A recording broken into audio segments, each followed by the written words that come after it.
Welcome back to another reading and correcting of A Wasteful Death with me, Kindar, the Tiger Writes, and Ty, the Tiger Supervisor. Today we're doing Chapter 10. Trembor walked up to the building where two of the males he needed to talk lived.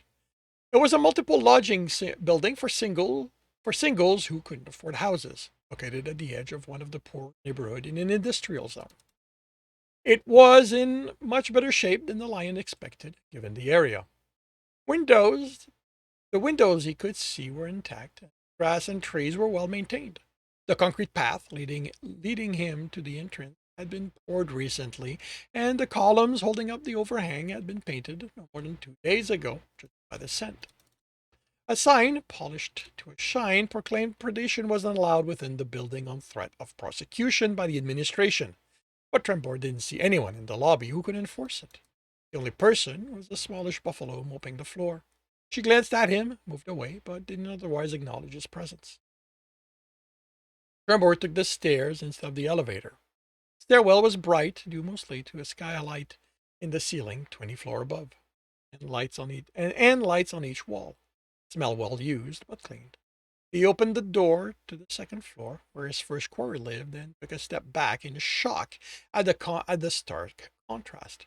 The carpet might have been Auburn at some point long ago, but now it was the dark brown of dried blood, and the scent confirmed that more than one person had died here.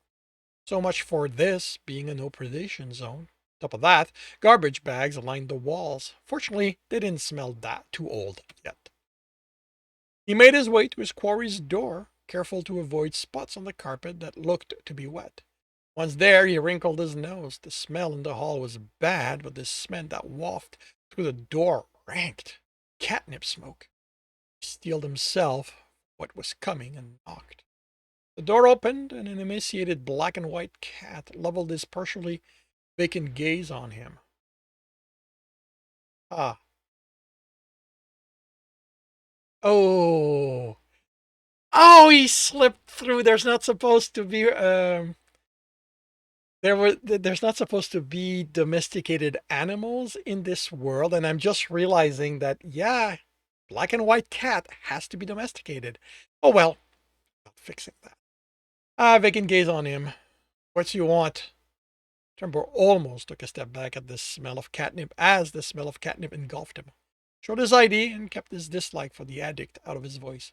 Trembor Golden Mane, register investigator. I'm looking for Soren Whitetag. The cat looked at the ID, moving closer and then back. He rubbed his eyes, looked again, and then shrugged. That's me. Trevor looked over the cat's shoulder. The room contained a pull-out couch, and the table beside it was piled high with dirty dishes. Really didn't want to enter. Can I come in? We didn't have this conversation in the hallway. I have questions about Aiden's spotted fur. Cat shrugged again. Whatever. He walked to the couch, folding it close. The lion wished Marlot had been here instead. Catnip wouldn't bother him. He entered, closing the door behind him. Aiden had acquired 12 lovers over the past 10 years, not counting her. Marlot had been right about her. All of them had been young when their relationship started, barely old enough to have experienced their first heat. Of the 12, only 6 still lived. Since Marlot had cleared Telema, that left 5. 2 lived near the academy. Marlot would seat them. Trevor got the other 3 because 2 lived in the same building. Now he regretted it.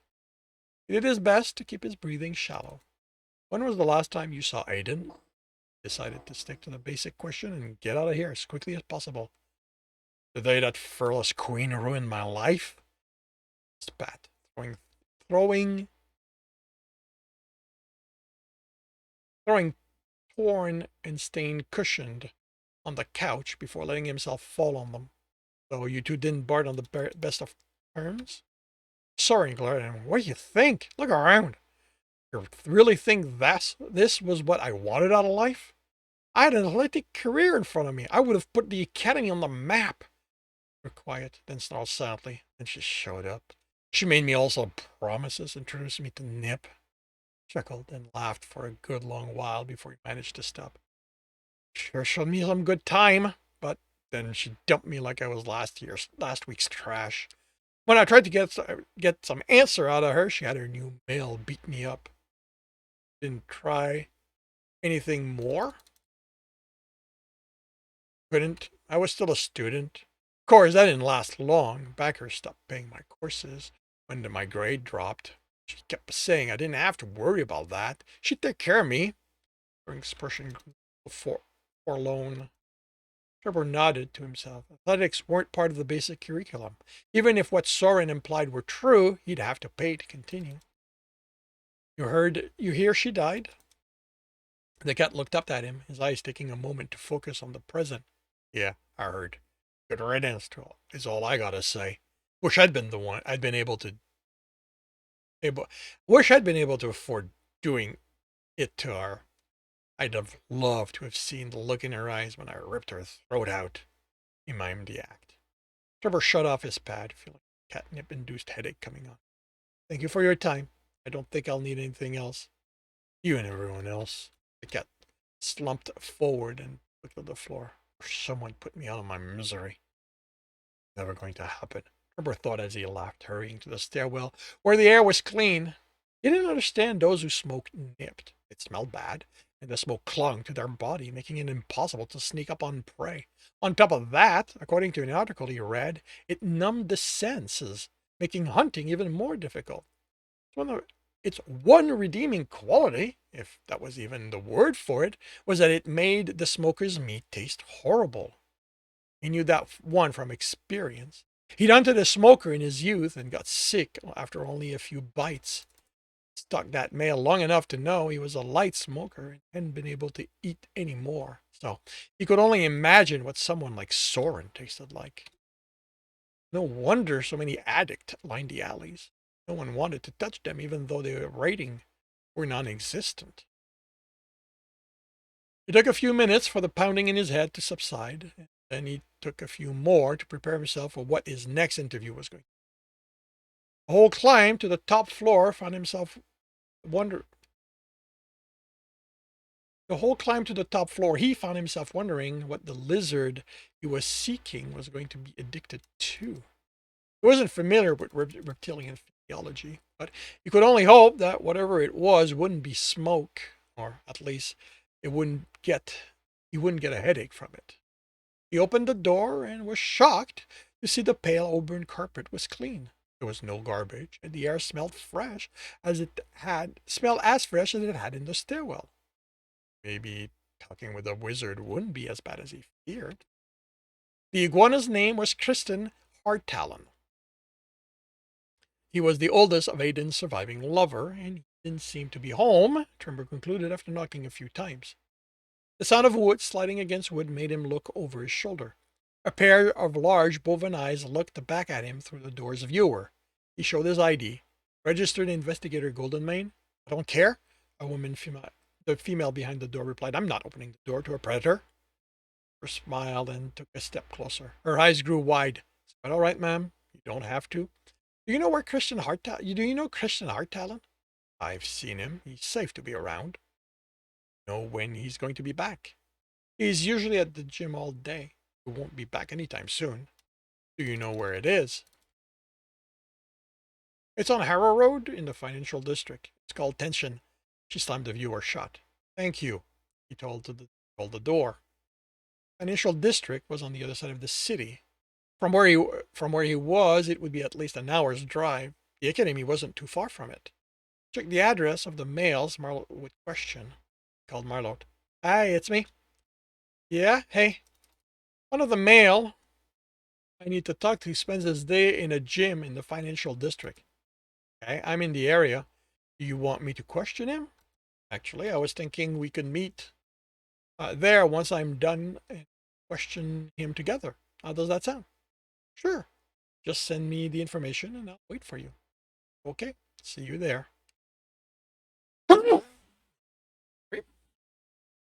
Marlot put the pad away. He turned to the bull who had been escorting him out of the house. Sorry about that. The bull nodded and grunted before opening the door. Marlot ignored the beep telling him he'd receive a message as he walked to his car. He wondered if it might not have been better for Trembor to have taken this one. The bull's attitude baffled him. He'd idolized Aiden, not in spite of what she had done to him, but because of it. He had turned every mistreatment into some sort of test of his personality to ensure he was worthy of her. Even years after she dumped him, he continued to build himself up to try and match her ideal in the hopes she would come back to him. The news of her death had devastated her. He could barely stop crying long enough to answer Marlot's question. The bull had shown the wolf all the pictures of her he had set up in the shrine he'd made to her memory. It took all of Marlot's self-control not to smack the bull in the hopes he would wake up and see Aiden for the abuser she was. She didn't deserve any of the worship he bestowed on her. Maybe what these males had gone through was too close to his experience for him to remain detached. He could understand that everyone dealt differently with abuse, but he hoped the next male wasn't going to be like this one. Check the address. It was just a mile outside the financial district. A brown wolf opened the door after Marlot knocked. Showed his ID. Are you Merkin's Sunrunner? Yes, I am. Merkin's tone was guarded. I'd like to ask you some questions about Aiden's spotted fur. Stiffened at the He opened his mouth to say something, but a female's voice came from inside. Honey, are you going to be quick? Rita needs to be changed. I'll just be a moment, he replied before joining Marlot on the patio and closing the door behind him. I'm going to make this real easy on you. Did I ever see Aiden? Did I ever want Aiden? Yeah. Did I ever want Aiden dead? You can be sure I did. Right after she dumped me. Back then, if I'd had the chance, I would have wrung her neck and not cared about having to work it off. But that was 8 years ago.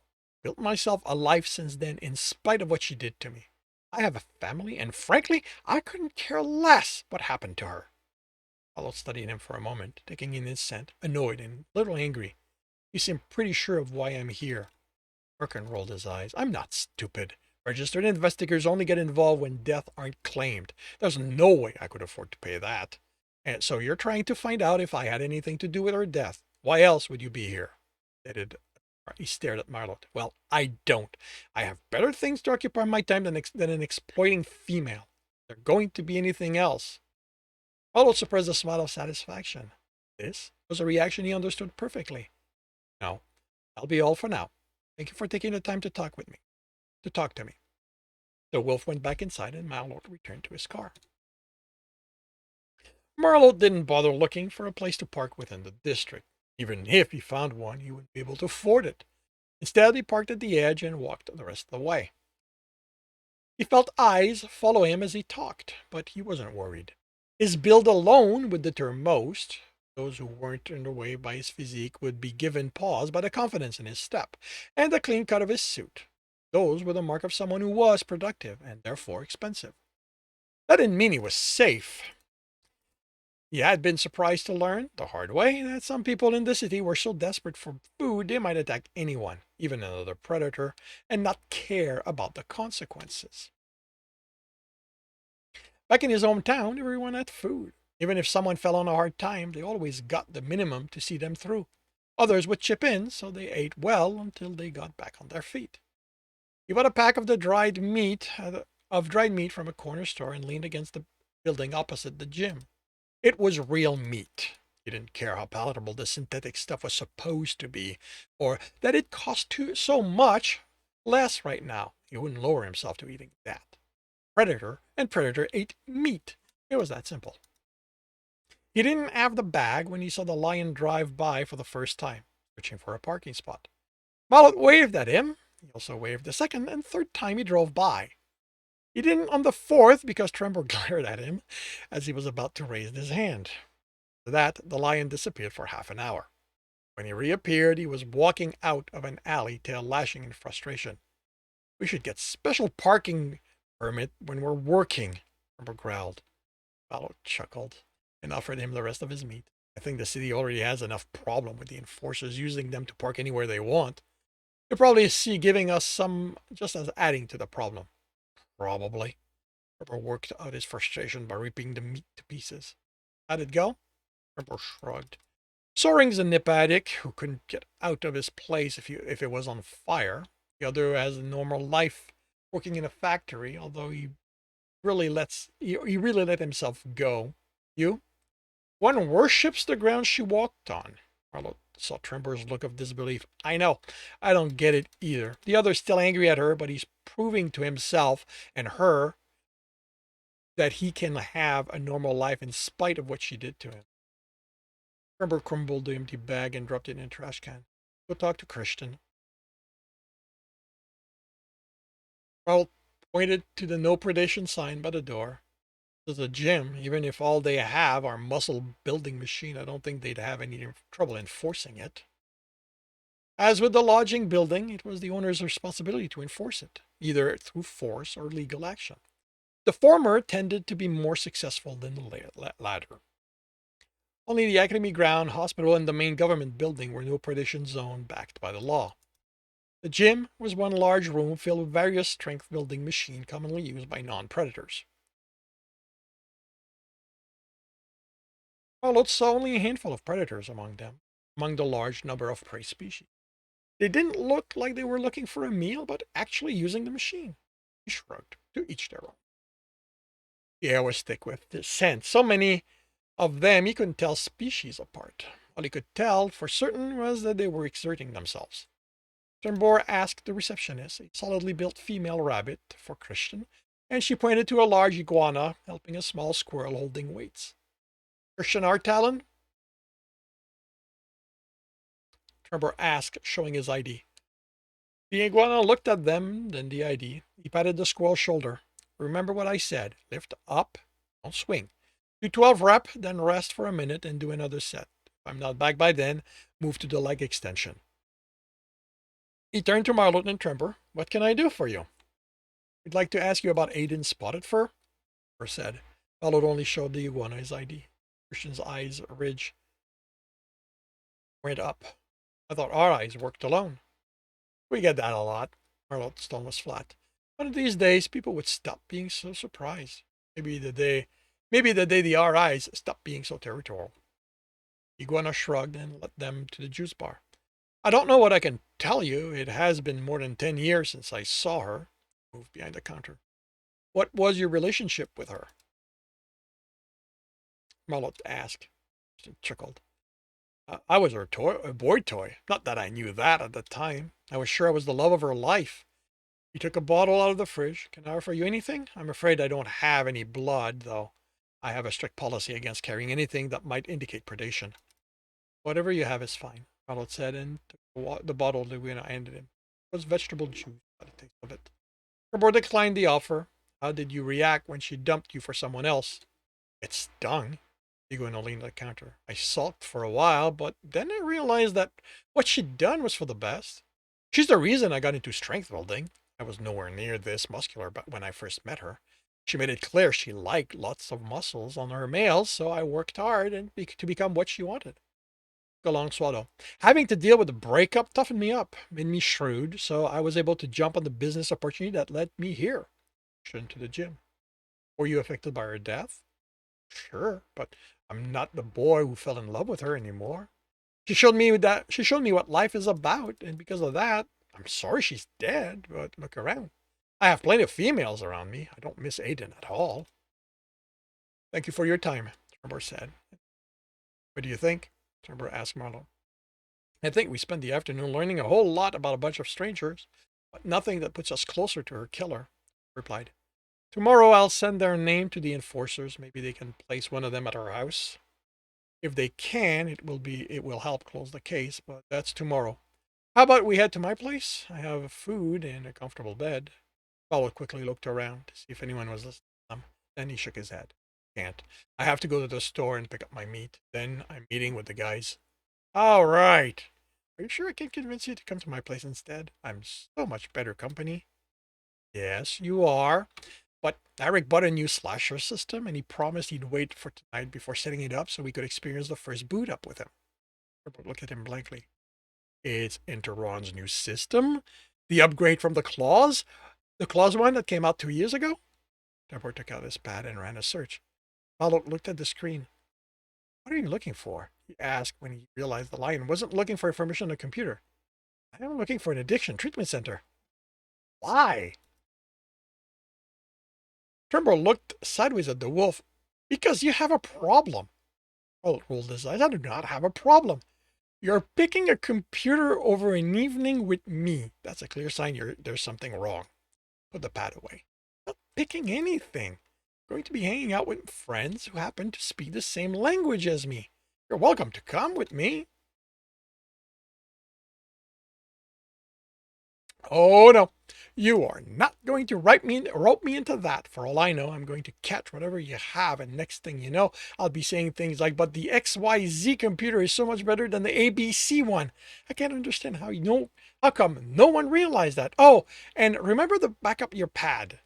What would you do what would you do if you lost it? The information in it doesn't just magically appear on it. Smile stretched from cheek to cheek. I do not talk like that, Marlot said pointedly. I know you don't. They reached Marlot's car. Where are you parked? 2 blocks over? I couldn't find anything closer. Marlot looked around, making sure no one was there, and kissed. Trembor looked around, making sure no one was there, and kissed Marlot. You have a fun night, and see you in the morning. You too. Well, since you're not going to be there, make my evening interesting. I'll just have to relax with a vid. Okay, then. Marlot waited until the lion had taken a half a dozen steps. Oh, Trembor! Lion turned. Yeah? Remember to back up your pad when you get home. You wouldn't want to lose all your information. You know that stuff isn't magically floating in the air, right? Trembor snarled amicably at him. Very funny. You go do your ticky thing and let me enjoy my evening. That concludes Chapter 10 of A Wasteful Death. If you are enjoying this, please leave a like. You want to know when the next one's going to be, subscribe and hit the bell. If you want to read the whole book, that's available on all a major e-retailer as well as the other ones in the series.